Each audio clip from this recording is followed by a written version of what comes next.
Good morning students आज हम पाठ 3 लंग लकार मध्यम पुरुष का अध्ययन करेंगे। उसका पार्ट फर्स्ट हम पहले कर चुके हैं। पार्ट फर्स्ट में हमने आपको मध्यम पुरुष के बारे में बताया था कि मध्यम पुरुष क्या होता है। तो उससे संबंधित मैं कुछ प्रश्न आपसे पूछती हूँ। तो बच्चों क्या आप जानते हैं कि संस्कृत में पुरुष कितने होते हैं? हाँ, पुरुष 3 होते हैं, प्रथम पुरुष, मध्यम पुरुष और उत्तम पुरुष। प्रथम पुरुष के अंतर्गत हम यह वह और किसी भी व्यक्ति के नाम के बारे में अध्ययन करते हैं। मध्यम पुरुष जिसके अंतर्गत सभी श्रोतागण आते हैं। तो बच्चों, मध्यम पुरुष के कितने कर्ता होते हैं? हाँ, मध्यम पुरुष के 3 कर्ता होते हैं, त्वम, युवाम और यूयम। लंग लकार में हम धातुओं से पहले क्या लगाते हैं? आ लगाते हैं, जैसे कि मैंने बताया था। और पीछे जो है हम अलग अलग प्रत्ययों का प्रयोग करते हैं। मध्यम पुरुष में हम 3 प्रत्ययों का प्रयोग करते हैं, अह, अतम, अत। एक वचन में आ प्लस पट प्लस अह, अपठः। और द्विवचन में आ प्लस पट प्लस अतम यानी अपठतम। और बहुवचन में आ प्लस पट प्लस अत यानी अपठत। त्वम, अपठः तुमने पढ़ा, युवाम, अपठतम तुम दोनों ने पढ़ा, यूयम, अपठत तुम सबने पढ़ा। इसी के आधार पर हम हिंदी का अर्थ करेंगे। हिंदी अनुवाद। मध्यम पुरुषः एक वचन। त्वम गीतम अपठः तुमने गीता को पढ़ा। त्वम लेखम अलिखः तुमने लेख को लिखा। त्वम कविताम अस्मरा तुमने कविता को याद किया। त्वम कविताम अस्मरः तुमने कविता को याद किया। त्वम फलम अखादः तुमने फल को खाया। त्वम कविते अपठः तुमने कविता को पढ़ा। ह्यः त्वम कुत्र अगच्छः कल तुम कहाँ गए। त्वम मधुरम वचनम अवदः तुमने मधुर वचन बोले। तो बच्चों देख रहे हो, एक वचन में त्वम कर्ता के साथ आह प्रत्यय लगाकर हमने सभी धातुओं को बनाया है। मध्यम पुरुष का द्विवचन। युवाम कविताम अस्मरतम तुम दोनों ने कविता को याद किया। युवाम पुस्तकम अपठतम तुम दोनों ने पुस्तक को पढ़ा। ह्यः युवाम क्रीड़ा क्षेत्रे अक्रीडतम कल तुम दोनों खेल के मैदान में खेले। सायं युवाम कंदुकेन कदा अक्रीडतम तुम दोनों गेंद से कब खेले। सायंकाले युवाम स्वपाठम अपठतम सायंकाल को तुम दोनों ने अपने पाठ को पढ़ा। युवाम सुंदरम लेखम अलिखम तुम दोनों ने सुंदर लेख को लिखा। तो बच्चों, ये सारे द्विवचन के जो वाक्य हैं, युवाम के साथ अतम प्रत्यय के साथ हमने जैसे अक्रीडतम, अपठतम, अलिखतम इसमें बनाया। मध्यम पुरुषः बहुवचनम। मध्यम पुरुष के बहुवचन का कर्ता यूयम है, उसके साथ अत प्रत्यय लगाकर सभी क्रियापद बने हैं। देखिए इनका हिंदी अनुवाद। यूयम उद्याने अक्रीडत तुम सब बगीचे में खेले। यूयम विद्यालयम अगच्छत तुम सब विद्यालय गए। यूयम निर्मलम जलम अपिबत तुम सब ने स्वच्छ जल को पिया। यूयम पाठम अपठत तुम सब ने पाठ को पढ़ा।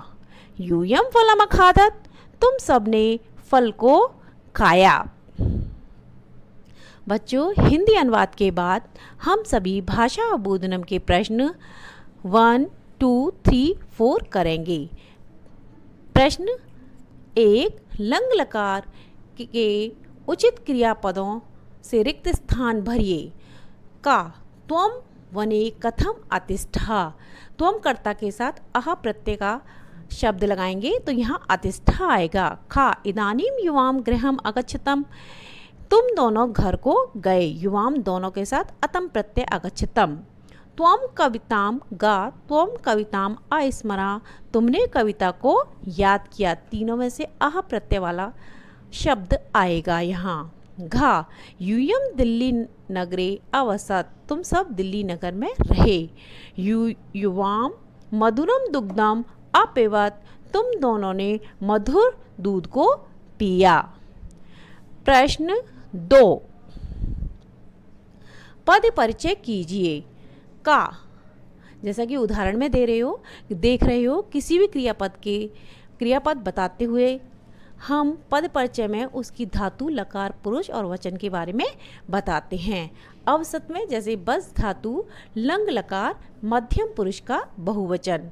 का अलिखत, अलिखत में लिख धातु, जैसे कि आज जिस क्रियापद में आता है वह लंग लकार होता है, तो यह लंग लकार है। मध्यम पुरुष का बहुवचन अत प्रत्यय है।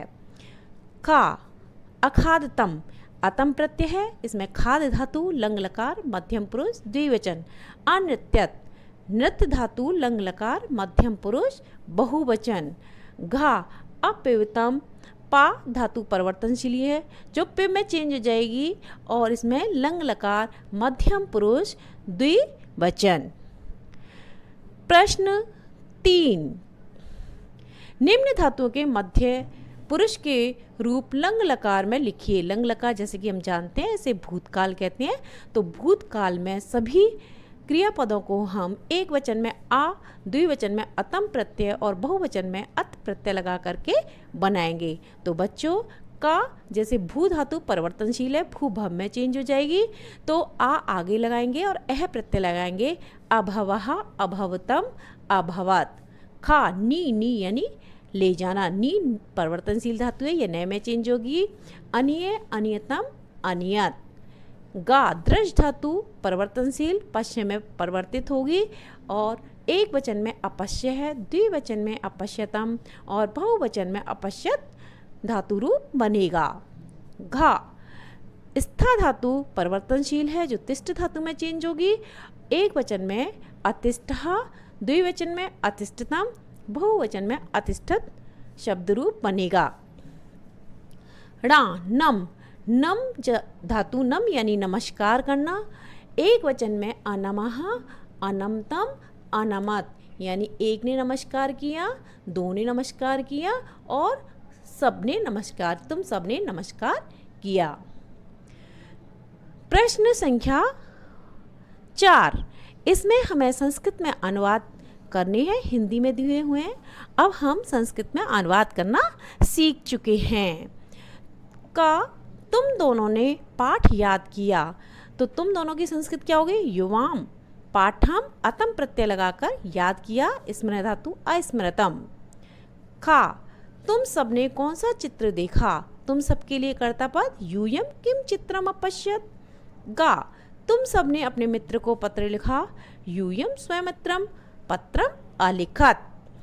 अत प्रत्यय लगाएगा बहुवचन के साथ। घा तुम सबने चित्र बनाए, यूयम चित्रम अपश्यत। णा तुमने फूलों का सौंदर्य देखा, त्वम पुष्पाणाम सौंदर्यम अपश्य। तो बच्चों, आज का हमारा गृह कार्य जो है वह भाषा अवबोधनम का प्रश्न 1, 2, 3, 4 करना है और बुक में से शब्द शक्ति सभी को करनी है। इसी के साथ धन्यवाद।